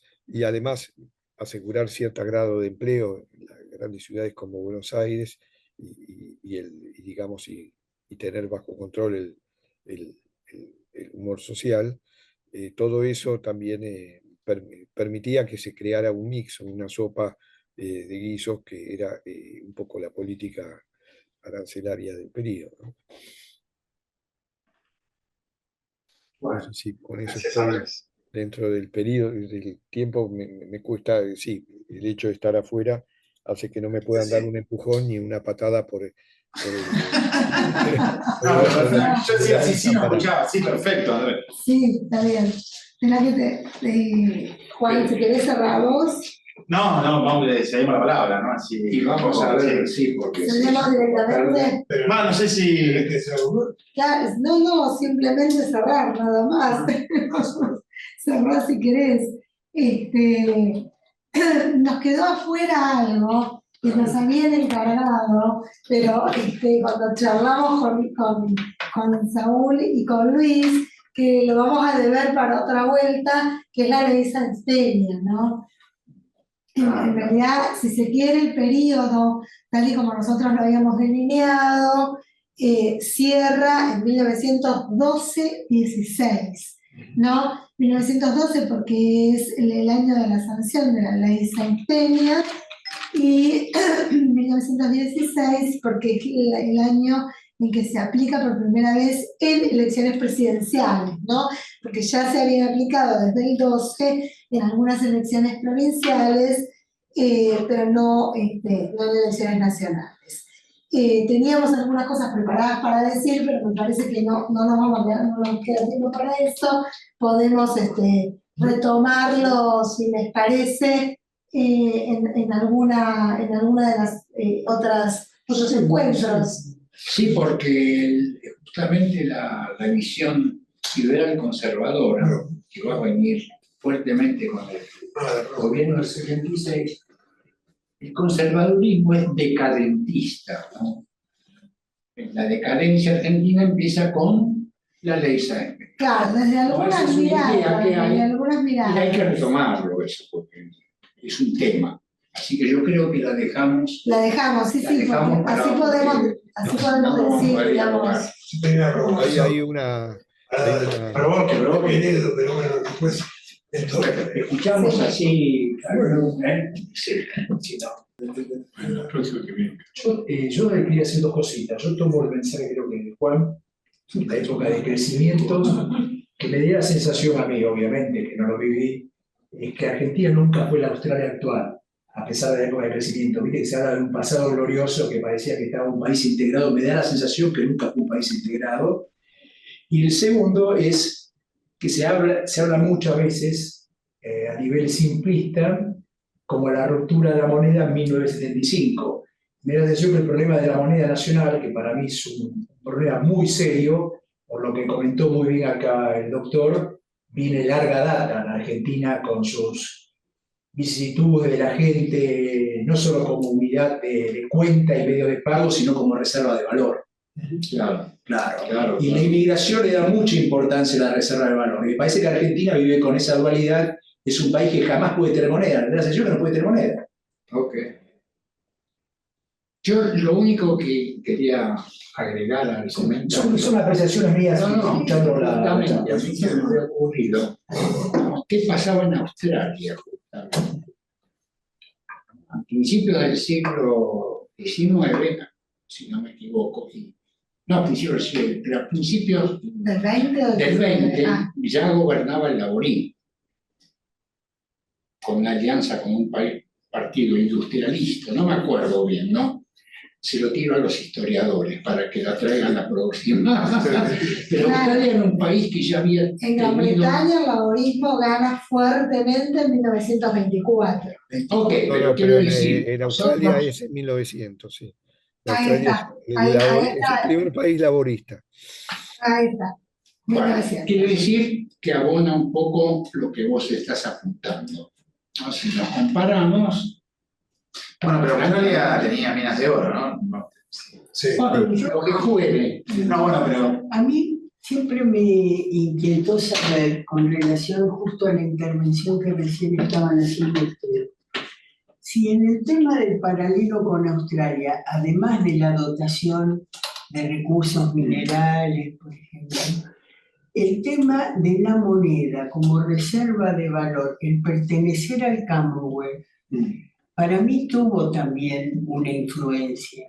Digamos, eliminado el patrón oro, ¿no? Que le podía dar una homogeneidad de condición de reserva de valor, digamos, la pertenencia al Commonwealth le daba una estabilidad desde el punto de vista de la moneda y de la condición de reserva de valor que nosotros no tuvimos. A mí me parece que ese también es un factor que diferencia las trayectorias. Sí, perdón, yo no soy historiador, pero me dedico a esto. Y hace 7 o 8 años estuve en Australia. Me encontré con un país continente con 24 millones de habitantes y sin industria. Así cualquiera tiene un país. Porque es muy rico en minerales, incluso hasta había incursionado en ganadería, actividades agrícolas, pero así no va. Pero es inmensamente rico, un continente que a los maoríes los liquidaron a todos, se quedaron con el continente y 24 millones, y si acá fueron 24 millones, por ahí no tenemos ningún problema. Si acá lo que sobran son 20 millones de personas. Ya sé, cálculo numérico rápido, porque ellos ponen el paradigma de Australia. Yo no lo entiendo cuál es el paradigma. No, pero yo a lo que apuntaba, y me parece Claro, yo lo voy a también, otro lado, otra cosa. es un problema que independientemente de la configuración social, a dónde fue cada uno, ¿no? El capitalismo es un proceso histórico que no es homogéneo. En algunos lados empezó antes, en otros después. Nosotros tenemos un capitalismo más tardío, a eso vamos, ¿no es cierto? Otros países después de la Segunda Guerra, hace poco que empezaron. El caso alemán, por ejemplo, que fue un vertiginoso crecimiento. Bueno, A partir de que se... ok, entonces, y como yo dije al principio, ¿no? El proceso espontáneo no es tan espontáneo. Y la intervención soberana, como recién también apuntaba Regalsky, ¿no es cierto?, y los historiadores, es fundamental, ¿no es cierto? Y acá, digamos, la intervención soberana fue importante, para bien o para mal. Entonces, la comparación es esa un poco, ¿no es cierto? En el fondo, la Argentina no tuvo una moneda, o como dice, porque otro país estuvo en el Commonwealth y nosotros no, por lo que fuere.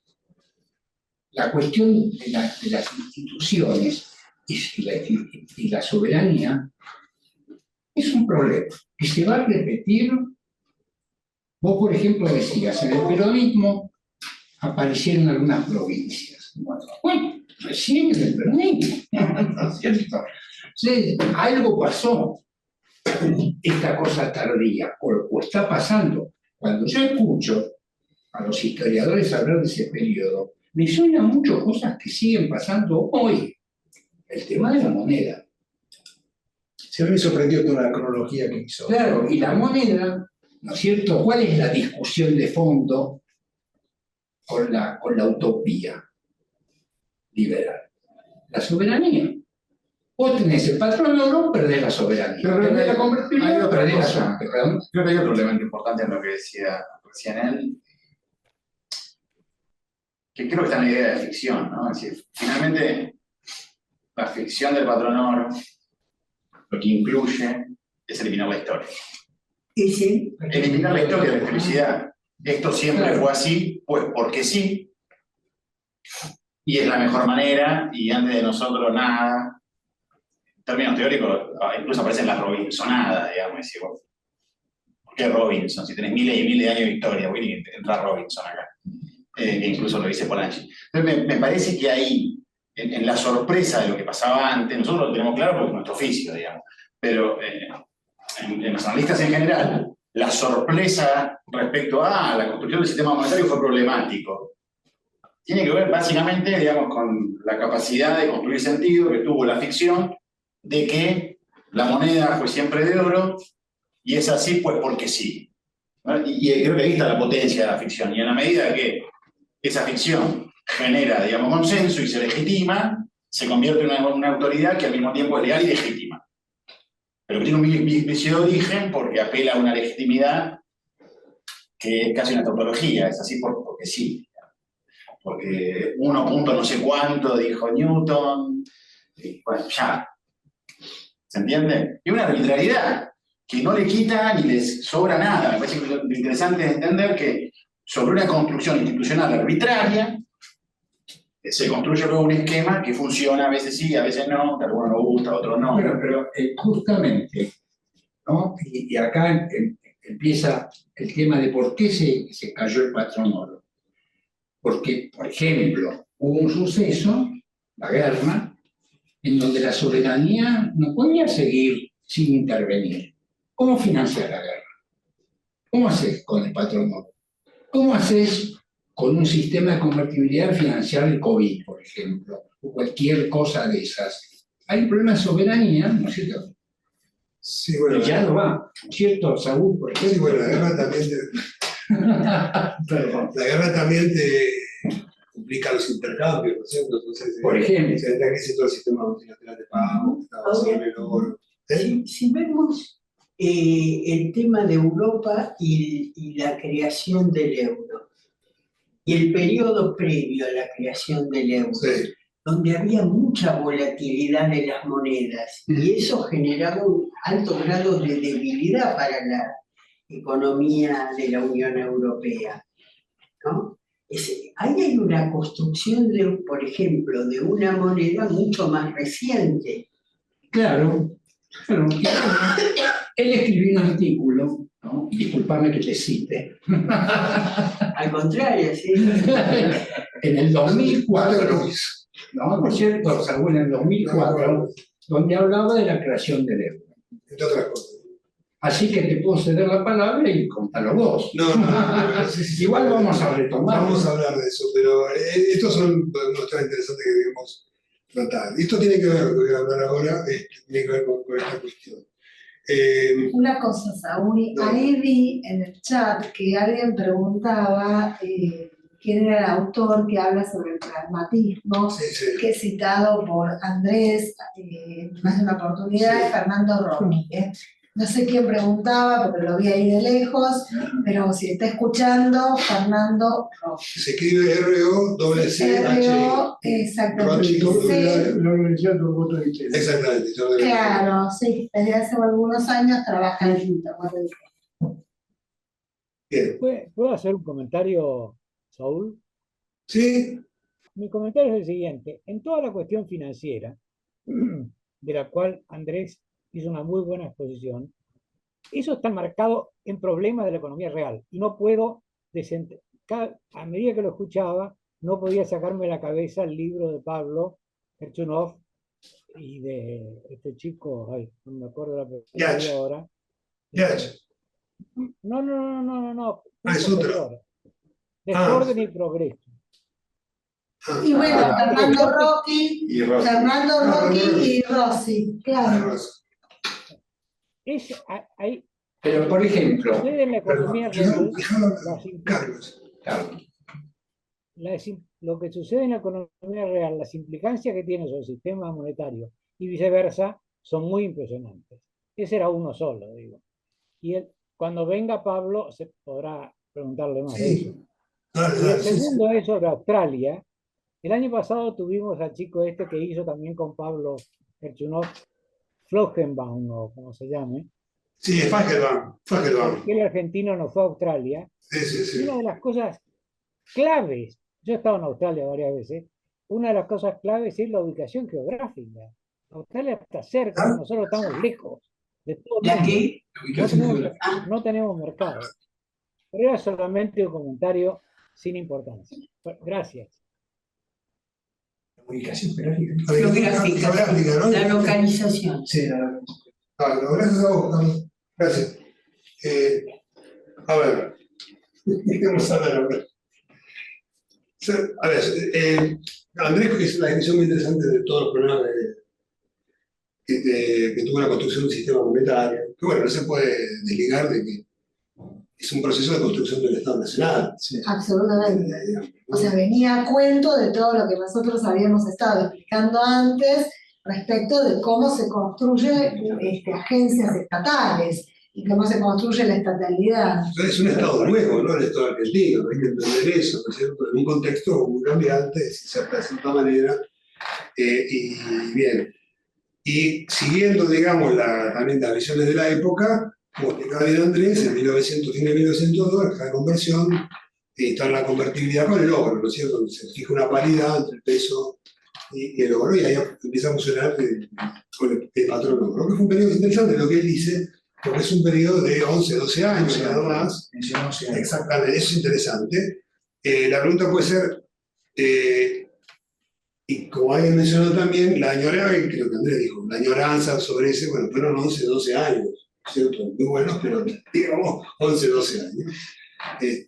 Uno puede mirar de dos maneras, que hay una anomalía argentina, o uno puede decir, no, a lo mejor el régimen, hay problemas argentinos, sin duda que son argentinos, pero el régimen tiene también sus limitaciones, ¿no? Hay un clásico, que valdría la pena por ahí visitarlo, que compara el funcionamiento del patrón oro en Argentina con el Gran Bretaña. que es el libro de... ¿Se me escucha bien, no? ¿Acá? ¿Sí? ¿Se me escucha bien? ¿Carlos? Bueno, acá se toca. El autor es Alec Gold, Alec Ford. Alec Ford, con el oro. Alec Ford, un historiador, es muy interesante, es un clásico, que los historiadores lo conocen bastante bien. Y lo que ahí aparece, ¿por qué elige Argentina y Gran Bretaña? Una pregunta interesante. Bueno, porque, ¿y qué periodo elige? Elige el periodo que va hasta 1914, justamente, ¿no? El periodo de auge del patrón oro a nivel internacional. Y elige Gran Bretaña porque era el centro de ese sistema monetario, económico y financiero internacional. Y Argentina porque era un país importante en ese contexto, pero un país periférico, ¿no? ¿Y qué diferencias había? Argentina era un país exportador de materias primas y Gran Bretaña era un exportador de productos industriales. Argentina era un país deudor y Gran Bretaña era un país acreedor en esa época. Después cambia, después de la Primera Guerra cambia, pero justamente en todo ese periodo Gran Bretaña exportaba capitales. Y como mencionaba recién Andrés, las principales inversiones de Argentina eran de origen británico. Y entonces, hay una cosa que tiene que ver también con el mito del patronado que vos mencionabas antes.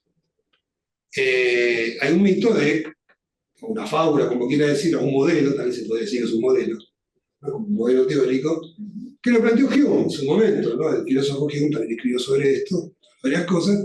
Decía, hay un mecanismo automático, de equilibrio automático, que tiene que ver con el patrón oro. Si los países adoptan como moneda el oro, o algo que sea equivalente a una cantidad de oro, entonces hay un mecanismo automático que hace que se equilibren las cuentas de balance de pagos. De balance de pagos se equilibra, ¿cierto? Y eso lleva a su vez equilibrio, estabilidad monetaria. Bien. Como la flotación actual. No, es lo opuesto a la flotación. No, ya sé, pero Claro, hay un equilibrio automático. Sí, no, hay una visión de que el mercado equilibra automáticamente, eso sí es común. Pero en el caso del patrón oro es que es un régimen de tipo cambio fijo, cada país fija su moneda en términos de una cantidad de oro, ¿no? Y si eso se respeta, el respeto quiere decir que no tiene que haber intervención. La emisión monetaria tiene que estar atada a los movimientos del oro en un país. Entra oro, aumenta la oferta monetaria. Sale oro, por razón que fuera, que cae la cepa, aumenta la CIMPO. Como planteó Cavallo con el comercio exterior, que entran divisas en... Bueno, la convertibilidad, que fue un régimen de caja de conversión, pero en vez de ser una caja de conversión con el oro, una caja de conversión con el dólar, 1 a 1, es exactamente lo mismo. Quería replicar justamente esa idea. Ya no existía el patrón oro, lo hizo con el dólar. Bueno, la valorización sería como un extremo. Bueno, eliminemos directamente de moneda nacional, usemos de moneda extranjera, entonces, si entra un dólar, bien, aumenta la oferta monetaria, si sale, más suerte. Pero eso no es malo en esa visión, porque automáticamente hace que se equilibre la economía, ¿no? Bueno, porque ¿cómo se equilibra la economía? Con el ajuste de los precios. Es decir, si de alguna razón aumenta el ingreso de oro o de dólares en un régimen de caja de conversión, de dolarización, suben los precios, pero subir los precios, eso va a hacer que, ¿qué va a hacer? Se pierde competitividad. Entonces vas a exportar menos, vas a importar menos, entonces se adquiere automáticamente y se distribuye de manera. Esa es la idea del mecanismo automático. Bueno, claro, exactamente, pero que se converge al equilibrio, tal cual. Pero interesante es flexibilidad de precios, esa es la clave para que funcione de manera automática esa. Cuando Polanyi habla de mercancía ficticia, del mercado está hablando de que habla del mecanismo automático del patrón. Bueno, el patrón nunca funcionó como según ese modelo teórico. Eso está estudiado por los historiadores, por economistas. En el caso de Ford, justamente ahí tengo primero que, ¿cómo ajustaba? No ajustaba por los precios. Ajustaba más que nada por las cantidades producidas, claro. Y además ahí ayudaba también, en el caso del país central, que era Gran Bretaña, ¿cómo ayudaba? Ayudaba porque el Banco de Inglaterra, que funcionaba como Banco Central en Gran Bretaña, usaba la tasa de interés para regular justamente los momentos. Si había una salida de oro por alguna razón, ¿no? Entonces, para que eso no afectase tan fuertemente a la economía y no sea una, ¿cómo decirlo?, una fuga de capitales masiva, que podía dañar más la economía, con una caída muy abrupta de la oferta monetaria. Entonces subía la tasa de interés, y al subir la tasa de interés, como era el centro financiero internacional, lo que es Estados Unidos. En esa época lo hacía Gran Bretaña. Sube la tasa de interés internacional y se frena la salida de oro. Y eso le permite, pero la tasa la mantiene alta, ¿para qué? Para que ajuste el consumo interno, la inversión interna acá, ¿se entiende? O sea, pero ajusta por cantidades producidas, empleo, etcétera, etcétera. No ajusta por los precios tanto. O sea, ya en esa época funcionaba así. Pero ¿qué pasa con la periferia? La periferia no... la tasa de interés no puso para suavizar eso. Y la otra cosa que pasaba, que era muy interesante, es que generalmente cuando subía la tasa de interés en el centro, en Gran Bretaña, las materias primas bajaban de precio. Eso pasa también, cuando sube la tasa de interés en el centro, bajan de precio. Entonces mejoran los términos de intercambio del país central. Y eso le mejora las cuentas externas, pero nos empeora a nosotros. Entonces justamente el contraste que muestra Ford es que en un país periférico como Argentina, funcionaba de manera muy distinta con fluctuaciones muy grandes. De verdad que estudiaron varias economías, tengo previsto, de hecho en su momento, como el patrón no funcionaba igual acá que allá. También fue estudiado por Triffin, hay un clásico de Triffin, que se llama Mitos y Realidades del Patrón Oro, donde explica estas cosas. Tampoco era cierto que la oferta monetaria se ajustaba de acuerdo a la variación de la reserva de oro. Eso tampoco es cierto, porque como había sistemas de encajes fraccionarios, bancos tenían encajes fraccionarios, ¿qué hacían? Y muchas veces ajustaban los encajes para tratar de suavizar el impacto que tenían las fluctuaciones del oro sobre la oferta monetaria. Hacían eso los bancos. Y también otra cosa que existía en esa época, eso, Eikengreen, por ejemplo, un historiador económico importante, lo explicaba muy bien, había mucha cooperación entre los bancos centrales de los países desarrollados, los países ricos. Cuando uno tenía un problema, decía, mandame un poquito de oro, o había sistema de cooperación, no había un sistema monetario formal, no había una institución monetaria formal, pero había como una idea de cooperación entre los bancos centrales de los países de Gran Bretaña, de Francia especialmente, había mucha cooperación entre ellos. Eso cambia después, cambia. Y ahí vamos a hablar de los cambios que hubo justamente después de la Primera Guerra Mundial. Hay muchos cambios en la Primera Guerra Mundial. Hablando de Eikengreen y otro historiador económico importante, Temin, decían, ¿qué causó la Gran Depresión? Es muy interesante. Y dice, bueno, ¿qué diría usted que causó la Gran Depresión? ¿Cuál es la idea que lo primero que se tiene a la cabeza cuando hablan de la Gran Depresión? No, la guerra no hubo guerra. Vos decís 1930. Sí, 29, cuando la bolsa cae. Sí, 29. Siempre se habla del impacto, fue el mercado accionario. Exactamente. El impacto fue ahí. El impacto accionario. ¿No? La bolsa cae, se desploma, ¿no? Y ahí empieza toda una... En una sociedad que está acostumbrada a actuar sobre el mercado accionario, nosotros a lo mejor no se escapa. No, claro, no, pero el empleado más pobre compraba acciones, se desploma. Había una burbuja. Sí, había una burbuja importante, todo el mundo compraba en la bolsa era mucho más importante ahí que en otros países. Pero en realidad lo que ellos dicen, claro, van a un poco las raíces de, y es que tiene que ver lo que decías vos. Lo que causó la Gran Depresión fue la Primera Guerra Mundial. Así dice. ¿Cómo la Primera Guerra Mundial? Claro. Si la Primera Guerra Mundial terminó en el 18, la Gran Depresión empieza en el año 29, en octubre del 29. ¿Cómo es posible eso? No, que los cambios que se produjeron en la economía internacional a raíz de la Primera Guerra Mundial, que no fueron acomodados por el patrón oro, llevaron justamente a una crisis del sistema que fue la Gran Depresión. ¿A qué se refiere? Bueno, tiene que ver mucho con lo que decíamos recién. Gran Bretaña deja de ser el centro, deja de ser un país acreedor, se convierte en un país de euro, el centro se desplaza a Estados Unidos, pero Estados Unidos es un centro medio reticente de actuar como centro, incluso no respeta totalmente la regla del patrón. Por ejemplo, Francia y Estados Unidos acumulan oro en la década del 20, pero digamos, no permiten que eso tenga impacto monetario sobre su país, sobre el país, que suba los precios, entonces que se equilibre, o sea, no funciona de manera automática, le pone límites a eso, y lo que sucede es que el gran problema fue que cuando termina la guerra, o sea, cuando se produce la guerra, se suspende el patrón oro. Decía Luis, tenía que financiar la guerra, con el patrón oro no podía, aparte los países que comerciaban entre ellos estaban en guerra, se derrumba el comercio, se derrumba todo eso, sistema de pagos, Cuando termina la guerra, se quiere reconstruir con sistema de pagos, sistema de comercio internacional. Me parece que Argentina se ve muy afectada por la Gran Depresión, justamente porque una economía muy exportadora. Por la Primera Guerra, quise decir. Es más, el producto cae mucho más en la Primera Guerra Mundial de Argentina que con la Gran Depresión, justamente por la importancia que tenían las exportaciones en esta economía, una economía muy, muy abierta. Lo que quería decir es que el gran problema fue que muchos países querían volver a la paridad que tenían antes de la guerra, la paridad oro y su moneda local. Particularmente Gran Bretaña, que es el caso más claro, pero otros países también. Bueno, había emitido un montón. Exacto, había metido un montón para financiar la guerra y eso implicaba una deflación en el medio. Si vos querías volver a la paridad que tenías antes de la guerra, tenías que tener una deflación, ¿no? Entonces, ahí hay todo un debate, cuando termina la Primera Guerra Mundial, que es, ¿qué hacemos? ¿Volvemos, no volvemos? ¿Cómo volvemos? ¿No? Y en ese debate interviene una figura muy importante que es Keynes. Acá donde Keynes empieza a ser famoso, etcétera, etcétera. Se hace famoso cuando, con el libro Las consecuencias económicas de la paz, donde él denuncia el Tratado de Versalles. Dice, el Tratado de Versalles, ¿no?, que le imponía reparaciones muy onerosas a los países vencidos, particularmente Alemania y Austria, ¿no? Va a destruir la economía europea, dice.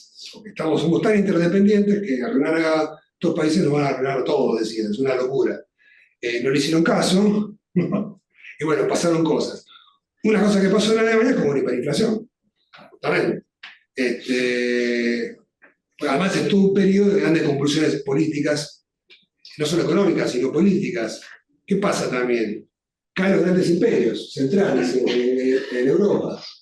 Eso tiene que ver con los tratados de paz, básicamente, que desarticula a los imperios, el imperio turco-otomano, el imperio ruso, producto de la Revolución Rusa, pero todos están desarticulados. Pero también por la derrota. Es la derrota, claro. Sí, Rusia no había sido derrotada. No, Rusia no. Aliados, pero la revolución es anterior a la terminación de la guerra. Pues claro, y en Alemania el Kaiser siguió, pero después, cuando termina la guerra, ahí ya no quería más Kaiser. Los tratados de paz desarticulan. El imperio turco-otomano son los tratados de paz. Y lo que pasa es que se instalan democracias en estos países. Pero había democracia. Esto es interesante. Ni siquiera en Gran Bretaña hay una democracia plena. ¿En qué sentido? Que tiene que ver con estas cuestiones que vamos a discutir más adelante del sufragio universal, con la herencia de Peña y todo este tipo de cuestiones. ¿Por qué tiene que ver? Porque justamente, bueno, había votos censitarios en muchos países, había que pagar impuestos, tener propiedad para poder pagar, y recién después... Para poder votar. Perdón, y para poder pagar. Yo quise decir votar, gracias. Para poder votar había que tener el impuesto, debe ser propietario. Esto se va extendiendo gradualmente y recién después de la Primera Guerra se instala el sufragio universal en los países que hoy se desarrollan, los países ricos. Digo, en Argentina es más o menos simultáneo, ¿no? Sí, sí. No con el voto. No, universal. Bueno, ya sé, pero discutimos un momento. Piñero lo llama universal a eso. Lo llama universal, Piñero. Igual de todos, Alex. De la Lesa Especia. ¿Sabes? Bien, ¿dónde estaba? Y la democracia nueva. La democracia nueva, claro. Cambian los regímenes políticos, en fin, incluso partidos de base obrera llegan al poder en varios de estos países, en Austria, en Alemania, etcétera, etcétera. Cambió todo, digamos. Entonces, ya empieza a haber un tema con. Empieza a haber como una contradicción, si se quiere, entre el funcionamiento del patrón oro y el régimen político, entre el sistema económico y el sistema político. ¿A qué me refiero? Que si justamente para mantener el sistema de patrón oro vos necesitas grandes fluctuaciones en nivel de empleo, en nivel de producto, cuando vos tenés un régimen político democrático, donde los partidos de base trabajadora tienen un papel importante, eso ya no es tan fácil de sostener. Esa es la tesis de Eichinger y Stein también, de por qué los tipos de cambio no pueden mantenerse con libre movilidad de capitales cuando vos tenés justamente regímenes de tipo democrático, ¿no? Como que hay una contradicción. Entonces ahí donde... ¿no? Una contradicción entre la democracia y la dinámica de esos intereses. Bueno, no lo plantean, se puede ver de esa manera, o también se puede negar de que, sí, está bien, el interés. Hay un debate muy interesante, hablando del interés, que el debate en el cual justamente intervino Keynes en su momento. Ojo, Keynes ahí estaba muy preocupado, hay una caricatura de Keynes que todos conocen seguramente, de que es alguien que no le preocupaba la estabilidad de la moneda, que era inflacionario, todo lo contrario. Esto lo vamos a compartir. Ahí justamente explica que no, que Keynes estaba muy preocupado, por ejemplo, por las hiperinflaciones que se habían dado en Austria, Alemania y Rusia en la década del 20. No hablé de tasa de interés, dije intereses. No sé, pero yo estoy hablando de inflación. Estoy hablando de la estabilidad de la moneda. Porque el gran debate era cómo logramos la estabilidad de la moneda, ¿no? O sea, eso es un valor que todo el mundo comparte. Entonces, estaba la doctrina de la época que era, no, la única manera de mantener la estabilidad de la moneda es con un régimen tipo patronoro, un régimen así muy rígido, una caja de conversión, y si no es a oro, a dólar, y si no, elimina la moneda. Eso, digo, son debates de esa época que vuelven acá a la Argentina, por eso digo, vale la pena revisarlos, ¿se entiende? Por eso lo hacemos. Entonces lo que plantea que no, vos no necesitas patrón oro. Pero porque aparte el precio del oro es volátil, está sujeto a que se descubren minas y entonces aumenta mucho la oferta monetaria, pasó en su momento. En el patrón hubo periodos de inflación y de deflación. De repente se descubren minas, en Australia por ejemplo, o en Sudáfrica, aumenta la oferta monetaria y entonces aumentan los precios. Y después hay un periodo donde la economía crece, pero se ve frenada porque justamente la oferta de oro no se cura más minas, entonces se ve frenada. Y ahí tenés una deflación con recesión o con depresión a veces, los ciclos de la economía. Es decir, podemos hacer algo mejor que eso. Y lo que él propone es justamente que los bancos centrales, en la época de van apareciendo distintos bancos centrales, traten de estabilizar el nivel de precios, no el precio del oro, sino el nivel de precios de los bienes, la canasta de bienes. ¿No? Claro, exactamente, esa es la idea. Y ahí propone varias cosas que tienen que ver con lo que hacen los bancos centrales en la actualidad, usar la política monetaria, etcétera, etcétera. Ya lo venía proponiendo, pero tenía esa discusión con nosotros. Tratando de evitar dos extremos. Ojo, ¿qué extremos? Uno era justamente, bueno, el de patrón oro, porque si vos tenés que ajustar bajando los precios, eso solamente se da con una recesión fuerte, con una depresión, ¿no? Que fue lo que pasó en la década del 30. Porque no se sale rápidamente y acá en el 98. Y acá en el 98, con la convertibilidad, empieza una depresión exactamente, que culmina en el 2002, con una caída del 20% del producto, exactamente. Entonces, ese es un extremo, el patrón que hay que evitar.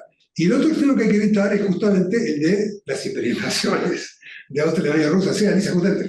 Y ahí es interesante porque él introduce conceptos que hoy mucha gente no sabe que lo introdujo Keynes, que es el impuesto inflacionario.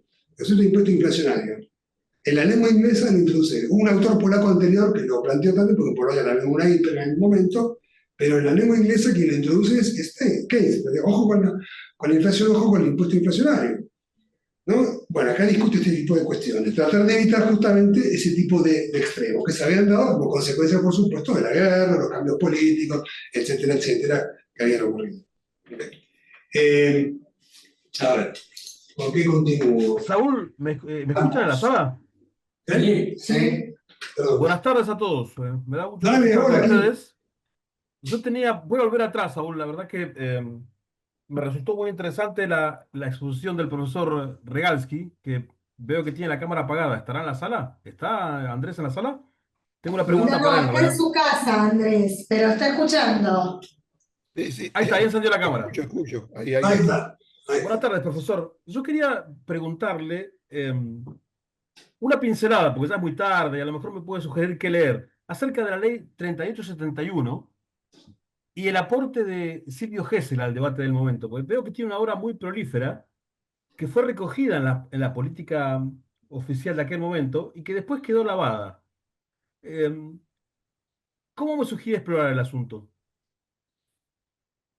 Creo que Gesell fue mencionado por Keynes, ¿no?